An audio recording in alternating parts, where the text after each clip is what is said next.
A ver, Santiago, uno de los últimos grandes obstáculos para aprobar una nueva ley de vivienda es la del control del precio de los alquileres. ¿A ti te parece un buen camino, un camino equivocado? Porque los alquileres han seguido subiendo durante 2022, casi un 8% de promedio. Luego detallaremos más, pero ¿a ti qué te parece esa alternativa? Yo, Carlas, ya hemos hablado en otras ocasiones de este tema. Para bien o para mal, estamos en el sistema capitalista. Entonces, si los precios suben es porque la oferta es insuficiente. España tiene un retraso de más de medio siglo, y subrayo, más de medio siglo, en poner en marcha una política de vivienda pública. ¿Por qué? Bueno, pues porque, en fin, sería muy largo y excedería el programa. Se ha estado promocionando la compra. Recordemos que, bueno, hasta ha habido una cooperativa de viviendas auspiciada por un sindicato en España. En la PSV, Entonces, yo creo que aquí nos hemos equivocado todos, ¿no? O sea, nos hemos equivocado la ciudadanía, los partidos políticos. Esto ni siquiera lo hizo el franquismo, que el franquismo realmente lo ha ido muy bien. Tomar esta medida, pues tampoco. Entonces, todas estas medidas que se van tomando de control del alquiler, limitación, que claro, que evidentemente ponen en marcha una oleada de recursos, porque estamos en un sistema de libre empresa. Yo creo que son paños calientes, que arreglan muy poco y lo que hacen encima es reducir la oferta. Es decir, si en esta ocasión que España, bueno, el mundo en general y España en particular está sumida en una situación económica complicada, no se ha puesto en marcha una política de vivienda pública decidida, yo creo que nunca se pondrá. Y resolver ese problema va a ser muy difícil. Bueno, está la gran política, está la macroeconomía, y luego están los gestos pequeños o particulares. He dicho que el año pasado subieron los alquileres en España de promedio un 8%, pero el mapa es desigual y el récord de subida se lo lleva Málaga, que está en máximos históricos, subió más un 20% el precio del alquiler durante el año pasado, consecuencia del auge de esa ciudad, que bueno, que triunfa en todo el mundo por muchas razones, y hay un interés generalizado en irse a vivir allí. Vale. Voy a leer un tuit que se ha hecho viral durante los últimos días y que cuenta lo siguiente. Abro comillas. Poner un piso de alquiler en Málaga y que me llamen 17 inmobiliarias para decirme que le suba el precio. Que ellos me buscan inquilino y le cobran un mes, más 2 meses de fianza, más 1 mes de alquiler. Y el que escribe el tuit se pregunta, ¿pero cuántos miles de euros queréis que pague una persona para entrar a vivir de alquiler? Este tuit lo ha escrito un estudiante de Málaga que tiene 23 años, se llama Álvaro Carrillo, y al que hemos invitado a asomarse a la ventana. Álvaro, buenas tardes. Muy buenas tardes de Málaga. ¿Qué tal? ¿Cómo estás? Pues bien, viendo la repercusión de este tuit, que para nada me lo esperaba. Bueno, en un momento que dije ¿por qué está pasando esto? Bueno, es que remáis a contracorriente, o sea, eso no sé, sois un poco el Lucas Pérez del sector inmobiliario, el jugador del Cádiz que ha vuelto al Depor perdiendo 2 millones de euros porque quería jugar ahí, sois un poco eso. Cuéntanos un poco la historia de por qué estáis funcionando así. Pues mira, mi abuela tiene un edificio en el centro de Málaga que lo tiene de mi bisabuelo y lo tiene ella ahora, y tiene vivienda alquilada que, bueno, en los últimos años se ha visto cómo sube toda la vivienda de alrededor, cómo la inmobiliaria, cada vez que ponemos un anuncio, nos invitan a que subamos el precio, que está demasiado barato, y nosotros viendo cómo están nuestros familiares, amigos cercanos, que no tienen dinero para pagarse un alquiler tan alto, pues bueno, ponemos un alquiler como vemos nosotros que debemos ponerlo. ¿A cuánto lo ponéis? Por curiosidad, Álvaro. ¿Cómo Pues es un depende, piso de los que alquiláis? Pues más o menos, por tener una idea, ¿no? Ahora el que se ha quedado libre, que por eso puse ese tuit, fue uno que es un piso de una habitación con un salón y una cocina, que vaya que es bastante pequeño. Y lo teníamos puesto a 400 euros y llegó el de la inmobiliaria y nos dice, esto se puede alquilar por 700 u 800. No, como poder seguramente se puede, claro. O sea. Claro, y en ese momento dices, pero esto, este precio, o sea, lo peor es que lo paga la gente porque claro, no tiene otra opción. Claro, pero también qué gente, porque está viniendo, por ejemplo, mucha gente que que viene a Málaga trabajando desde fuera, se lo puede permitir, pero probablemente pues los vecinos del barrio o estudiantes que los iban compañeros allí, de Álvaro que decía, claro, ¿no? pues no se lo pueden permitir, entonces expulsan a la gente local, ¿no? ¿Tu abuela qué dice, Álvaro, de todo esto? Mi abuela, cuando nos dijeron ese precio a la inmobiliaria, se sorprendió y dice, pero ¿esto lo puede pagar alguien? O sea, ella no concebía que alguien pudiese pagar tanto alquiler. Claro. Oye, ¿y condiciones? ¿Qué condiciones ponéis? Porque no hace mucho, aquí en La Ventana, emitimos un reportaje donde se contaban historias, episodios concretos de condiciones absolutamente leoninas que se pedían a alguien para alquilar un piso. ¿Qué condiciones ponéis vosotros o qué perfil de inquilino buscáis? Pues hemos tenido estudiantes que, pues los padres avalaban con su trabajo o un trabajador que, con que tenga un sueldo que pueda pagarlo, tampoco pedimos nada y ya está, y un mes de fianza y ya está. Y ya está.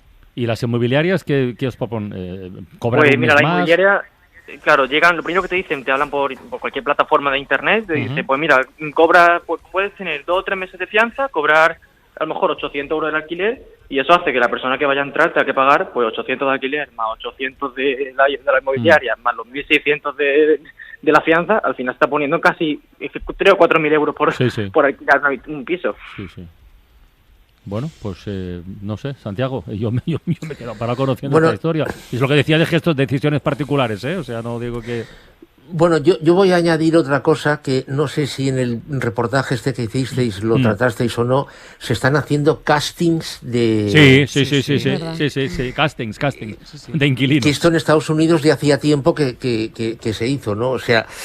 A ver, vuelvo a insistir, es un tema de oferta y demanda. Ya. Es decir, el precio de algo, hemos llegado, no, de todo no, pero de muchísimas cosas, el precio no es consecuencia de los costes de manipulación o de fabricación, es una función de lo que el posible comprador está dispuesto a pagar.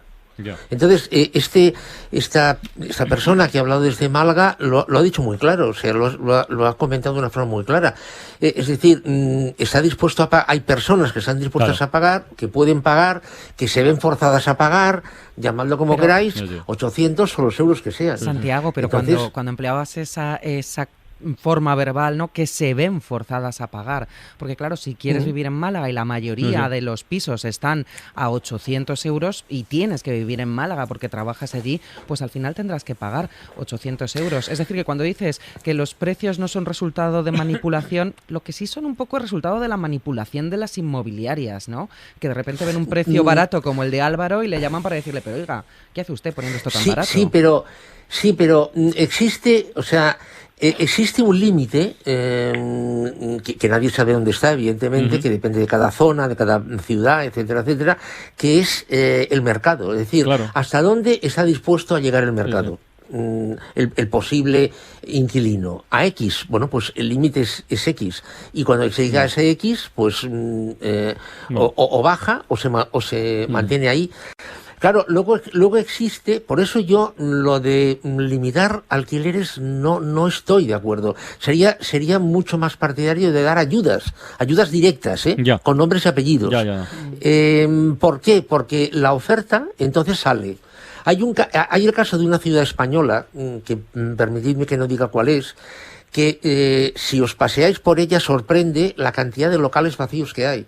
Entonces es una ciudad pequeña y yo pregunté, estuve allí por un tema, yo pregunté a qué era debido eso y me dijeron que había bajado tanto el alquiler de los locales que había 4 o 5 propietarios que controlaban prácticamente la totalidad de los locales que los habían sacado del mercado.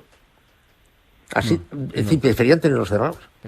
Bueno, a mí me reconforta conocer una historia y poderla contar aquí en La Ventana de alguien que no tiene como único objetivo de sus movimientos vitales el ganar, el rascar hasta la última pela que pueda obtener. Pues está bien, claro que sí. Muy bien. Álvaro Carrillo, un abrazo muy grande, amigo.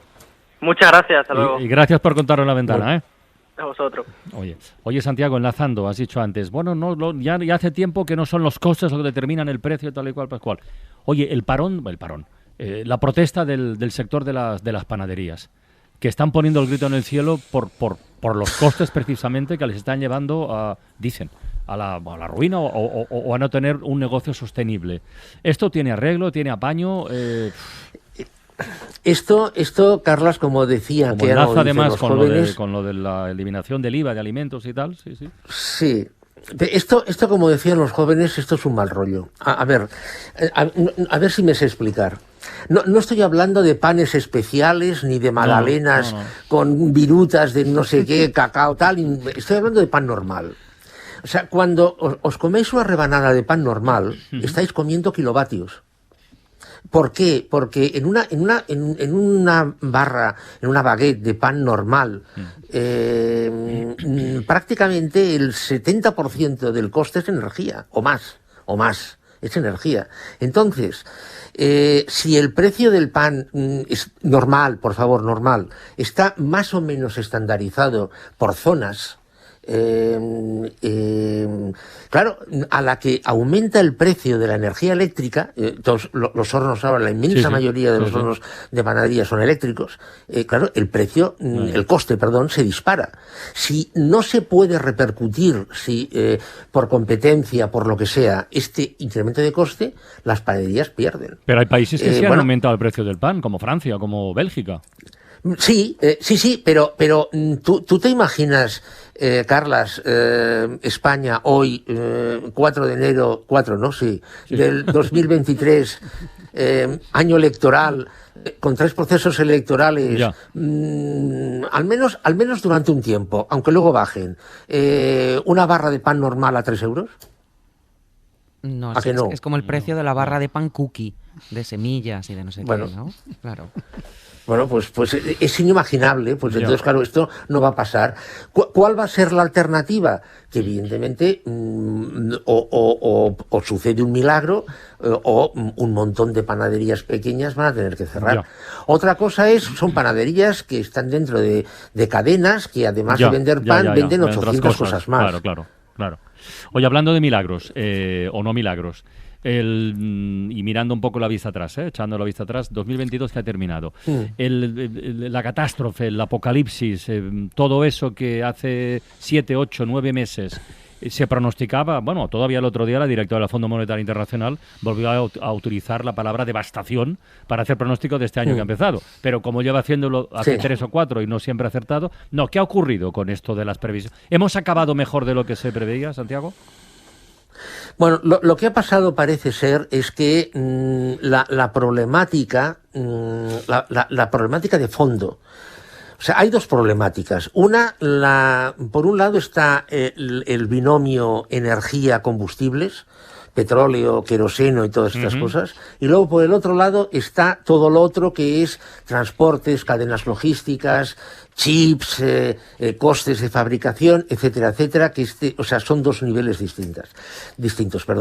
El precio de la energía y de los combustibles en particular ha bajado porque como se espera una ralentización de la actividad económica y la gasolina que hoy estáis poniendo en el coche fue en realidad comprada a futuros hace 2 o 3 meses, ya que el precio empezó a bajar, pues claro, evidentemente ha bajado, los costes de producción también han bajado, ha habido más consumo, aún quedaba algo de ahorro embalsado, hay empresas que han podido trasladar a precios finales su incremento de costes, el PIB ha crecido más de lo que se esperaba en julio, pero claro, la inflación subyacente ha acabado en el 6,9%, 6 décimas más que en noviembre.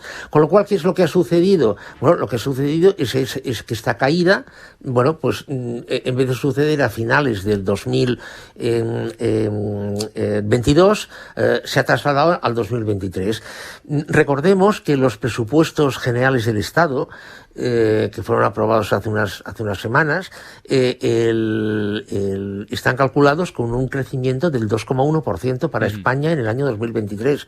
Absolutamente ningún organismo internacional, ni público ni privado, a España le da un crecimiento del 2,1% para el año 2023. Le da mucho menos.